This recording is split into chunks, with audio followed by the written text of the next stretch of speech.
Thank you, Congressman. It is time now to have the most personal words spoken. The person that has spent the most times on these properties, the person that has, with her family, worked these lands for so long, who has been dedicated to the preservation of those lands and of the fact that they are working lands and working forests, the importance of that to the regional economy here in the Commonwealth of Massachusetts, and her willingness to step up and make that vision become a reality so that future generations can have those same experiences and that same quality of life. And with first a thank you to, but then an introduction of Cinda Jones, president of W.D. Cole's Land Company. Thank you. I keep on being called out singularly, and this is a big family and a lot of people making this decision. I'm just a figurehead, so thank you. Thank you for celebrating with us today. We're proud of this conservation achievement. I think it's the best thing that we've ever done. I want to make two quick points, and then I would like to thank the people who made this possible. My dad's legacy, conservation at this amazing scale, it's the entire mountain range you see behind you, was made possible by our family for hundreds of years managing economically viable working forests. And more shocking than our cutting trees, the conservation of the mountain range was also made possible because we developed elsewhere. Dad taught me and Evan there's a critical balance between conservation and development, and one enables the other. This parcel started with just a few acres in the mid-1860s, and our family had some economic success with forestry and were able to add to the acres, generated enough revenue to acquire thousands of more acres, and these are being conserved today. So the active forest management caused the conservation to happen.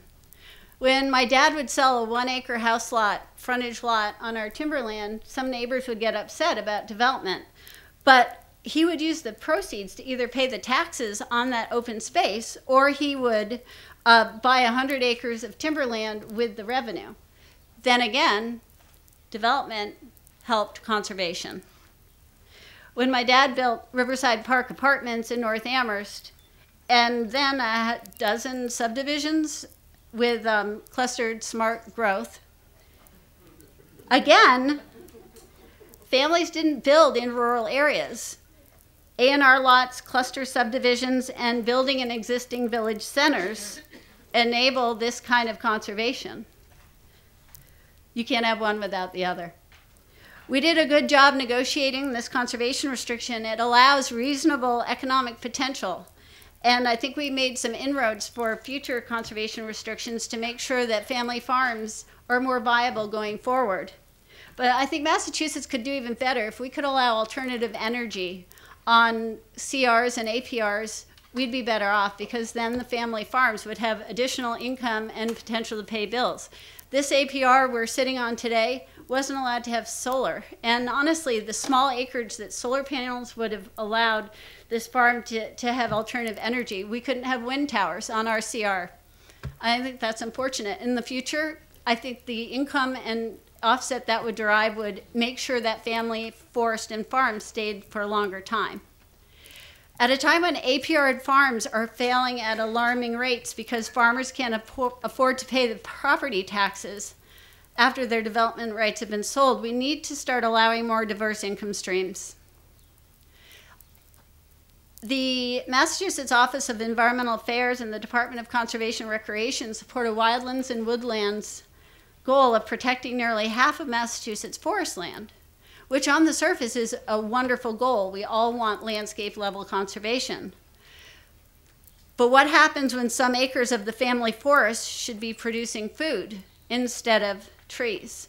I'm not allowed to convert forest land to farmland under my CR, and I think that would be okay. What happens when the North Quabbin region wants to become more economically viable? Since most of east of Worcester is already developed, Western Mass will have to retain up to 90% forested for the state to reach that 50% goal. So what happens when Yankee Candle or Lane Construction or the Lathrop retirement community wants to expand? It's critical that we conserve farms and forests at a landscape level, but an overly aggressive forest-only conservation goal that unreasonably hits certain rural towns is not the solution. We need a balance of goals for landscape level conservation and a reasonable amount of development across the state. Now I just want to recognize the people who made this possible. Kristen DeBoer.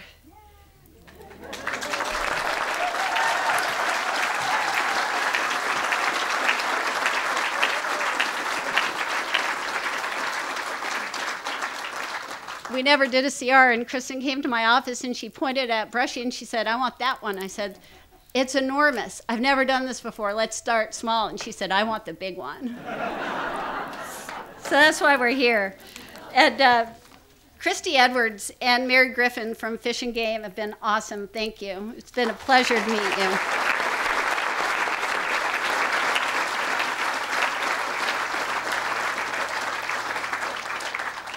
Elaine Peteroy and the Franklin Land Trust have been excellent partners. Thank you.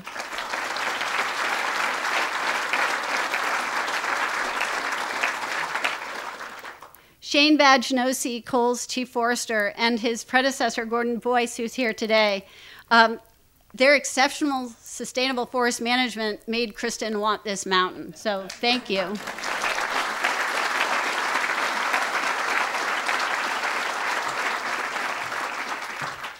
Shane, Jeff Goulet, Kate Marquis, Cole's forestry team did all the groundwork for this CR, but there's so many people here today who helped us out. I can't begin to name you, and I so appreciate the time you took. Thank you, David Rainin and the chorus for making music today.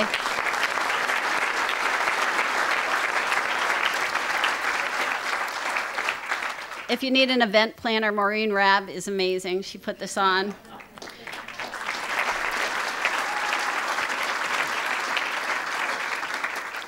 My dad taught me that I could move mountains, but it was Fred Hayes who convinced me I could rename one. And I appreciate that the Fish and Wildlife Board accepted this project as the Paul C. Jones Working Forest. And finally, I'd like to thank my dad for inspiring this kind of greatness.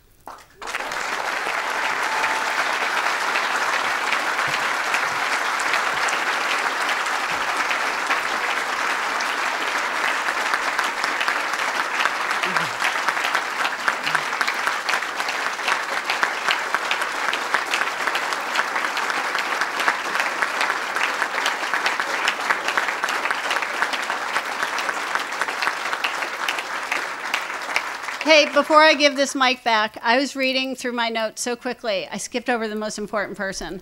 I called Sarah LaCour in a panic the instant I agreed to do this CR with Kristen, and she held my hand the whole time. I think she rewrote every word of a document this thick 4 times.